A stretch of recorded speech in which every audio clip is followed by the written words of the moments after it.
Selamat sore Tribuners, bagaimana kabar Anda sore hari ini? Senang sekali saya Iluh Devisania dapat kembali menyapa Tribuners kali ini dalam program Highlight Koran Tribun Timur edisi Selasa 28 Oktober 2025.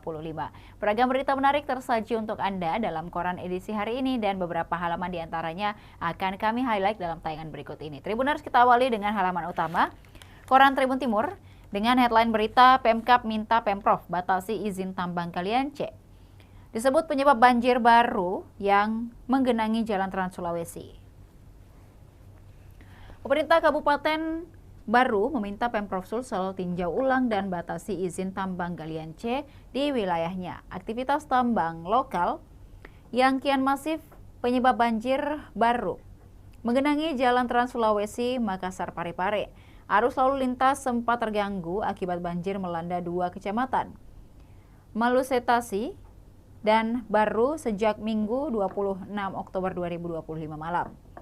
Kepala Pelaksana BPBD Baru, Umar Sinampe, menginformasikan alih fungsi gunung akibat tambang menurunkan daya serap air ke dalam tanah. Air hujan tidak lagi tertahan, tapi di perbukitan. Tidak lagi tertahan di perbukitan, tetapi mengalir deras ke pemukiman warga. Dikhawatirkan semakin memperparah risiko bencana hidrometeorologi seperti banjir dan juga tanah longsor. Penataan ulang izin tambang penting agar keseimbangan ekosistem terjaga tanpa mengorbankan keselamatan warga. Tentu ini mengganggu penyerapan air ke tanah, bahkan cenderung menjadi aliran pemukiman. Banjir juga terjadi akibat sedimentasi sungai dan hilangnya tutupan lahan di sekitar area tambang.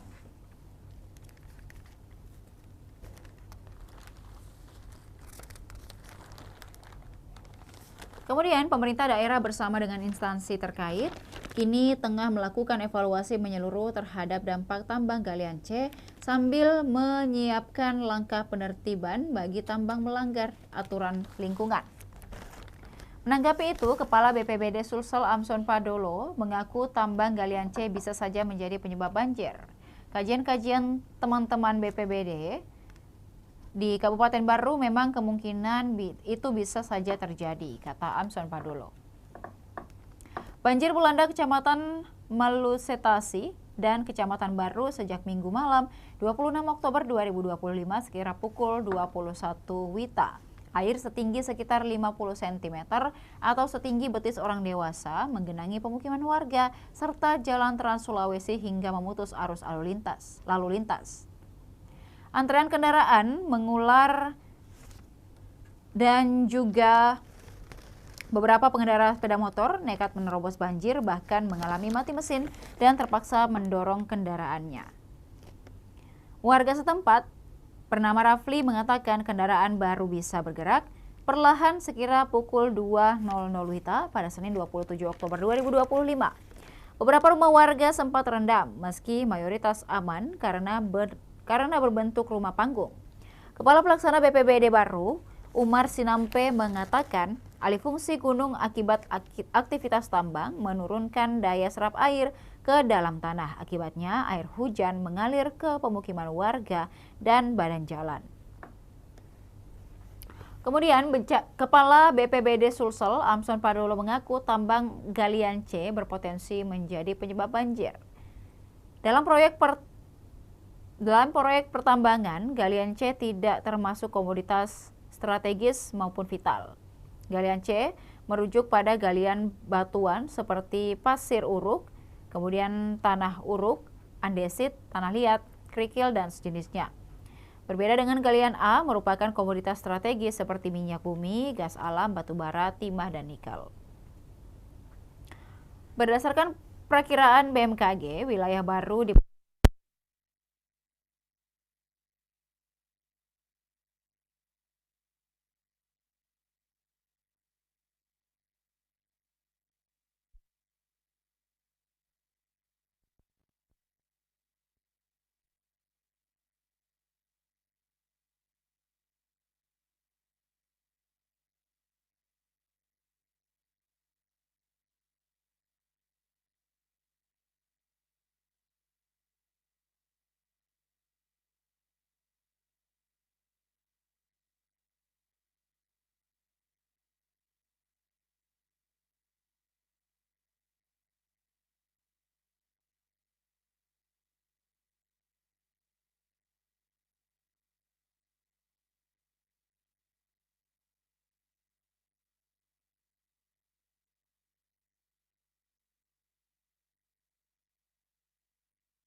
Belajar 13 tahun yang diterapkan pemerintah mulai tahun akademik 2025-2026.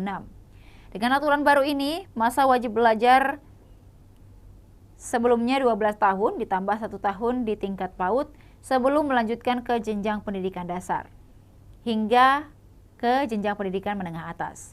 Kepala Dinas Pendidikan Sulawesi Selatan Iqbal Najamuddin menyambut baik kebijakan ini. Menurutnya, program wajib belajar 13 tahun akan memperkuat pemerataan pendidikan di seluruh daerah. Artinya, semua anak usia pendidikan wajib bersekolah dan ini dari upaya untuk pemerataan pendidikan. Ia mengatakan, pemerintah memiliki tanggung jawab besar memastikan anak mendapatkan akses pendidikan, termasuk di wilayah terpencil dan kepulauan. Tidak boleh lagi ada anak-anak tidak sekolah. Pemerintah memastikan ketersediaan sekolah dan akses belajar di semua wilayah. Ia menambahkan, perhatian harus pada jenjang PAUD karena tingkat partisipasi di Sulsel masih rendah. Partisipasi anak usia TK di Sulsel baru sekira 50 hingga 60%. Ini artinya masih banyak anak usia PAUD belum sekolah.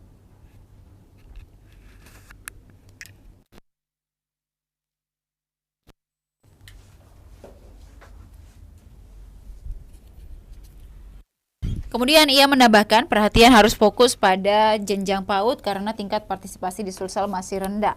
Dengan masukannya, PAUD dalam program wajib belajar pemerintah daerah diminta menyiapkan sarana dan prasarana pendidikan yang memadai. Kemudian, PAUD berkualitas cetak generasi unggul. Ketua Bunda PAUD Sidrap, Haslinda Syahrudin, mendukung penuh program wajib belajar 13 tahun. Menurutnya, tambahan 1 tahun di PAUD bukan sekadar formalitas, tapi investasi jangka panjang untuk menyiapkan generasi unggul. Wajib belajar 13 tahun, gerbang menciptakan generasi emas Indonesia kompetitif dan berkarakter kuat. Haslinda menekankan pentingnya penerapan PAUD holistik, integratif, sistem layanan terpadu yang mencakup pendidikan kesehatan, kemudian gizi dan pelindungan anak. Ia menilai keberhasilan program ini hanya bisa dicapai dengan kolaborasi semua pihak, mulai dari pemerintah desa, lembaga pendidikan, dan hingga peran aktif keluarga. Berita lainnya Tribuners dari halaman utama terkait dengan harga beras di Goa belum stabil. Harga beras di Kabupaten Goa belum stabil, terungkap saat Direktur Pengawasan Penerapan Standar Keamanan dan Mutu Pangan Brigjen Pol Hermawan sidak ke Pasar Minasaupa pada Senin 27 Oktober 2025.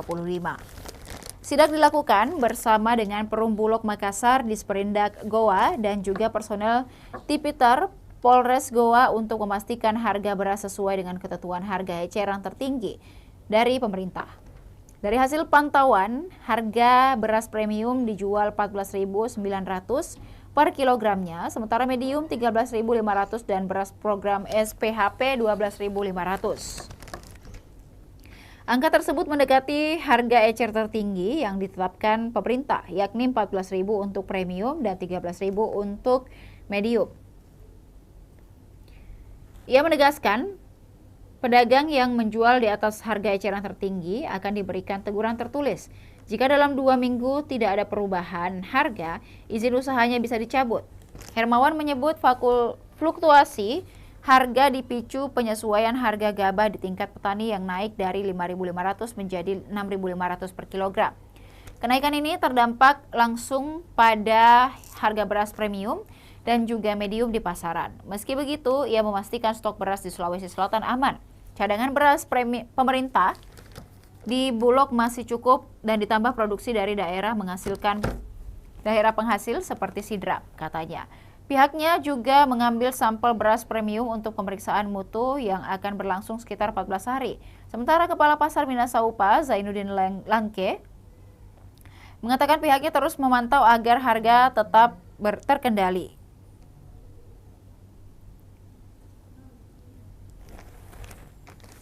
Berita lainnya, Tribuners, 30 ASN ikut lelang jabatan di Maros.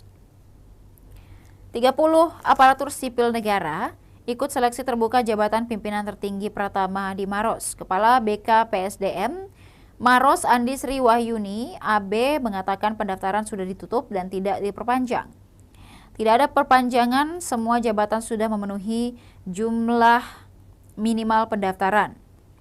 Saat ini seleksi memasuki tahap verifikasi administrasi selama 2 hari sebelum hasilnya diumumkan.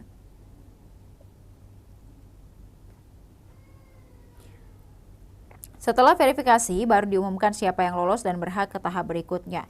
Bupati Maros Haidir Syam menegaskan seluruh proses seleksi dilaksanakan transparan dan juga sesuai ketentuan. Proses transparan dan sesuai aturan, kami ingin memastikan hanya yang benar-benar layak dan kompeten yang lulus. Ia juga membuka ruang partisipasi publik dan dengan memberi kesempatan masyarakat menyampaikan masukan terkait rekam jejak peserta melalui email Sekretariat Panitia Seleksi. Ia menambahkan, pada tahap akhir ia akan melakukan wawancara langsung dengan peserta lolos hingga tahap final. Haidir menjelaskan, seleksi terbuka ini dapat diikuti ASN dari dalam maupun luar Maros yang memenuhi syarat administratif dan kompetensi. Seleksi ini terbuka bagi semua ASN sepanjang memenuhi kriteria dan ketentuan. Jelas Haidir, ia memastikan seluruh tahapan seleksi berjalan terbuka, objektif, dan kompetitif untuk menjaring pejabat profesional dan berintegritas. Kemudian Tribuners, kita beralih pada halaman 9, Koran Tribun Timur dengan headline berita Makassar raih penghargaan dari BRIN.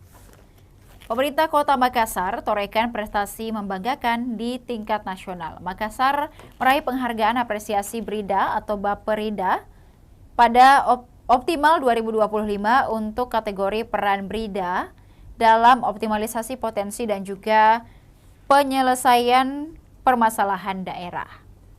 Penghargaan bergengsi dari Badan Riset dan Inovasi Nasional diberikan sebagai bentuk pengakuan atas komitmen BRIDA Makassar dan juga nasional dalam menghadirkan riset yang berdampak, inovasi tepat guna, serta rekomendasi kebijakan berbasis data yang dimanfaatkan dalam pembangunan daerah. Penghargaan diterima Wali Kota Makassar Munafri Arifuddin pada kegiatan apresiasi BRIDA Optimal 2025 di Auditorium Sumitro Jojo Hardikusumo, Gedung B.J. Habibie Tamrin, Jakarta pada Senin 27 Oktober 2025.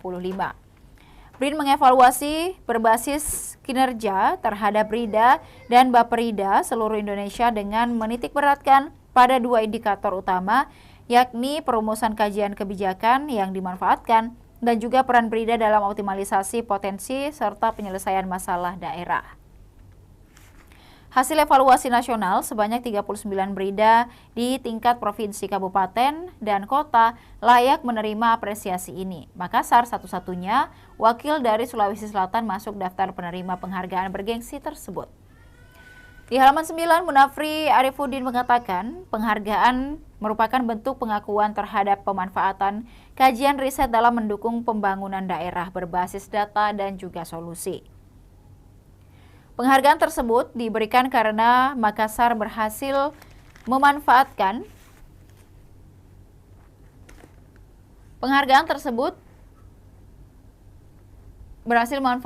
hasil kajian kebijakan yang disusun BRIDA dalam merumuskan arah pembangunan Kota Makassar. Penghargaan jadi apresiasi karena pemerintah Kota Makassar masuk dalam indikator kajian kebijakan yang dimanfaatkan.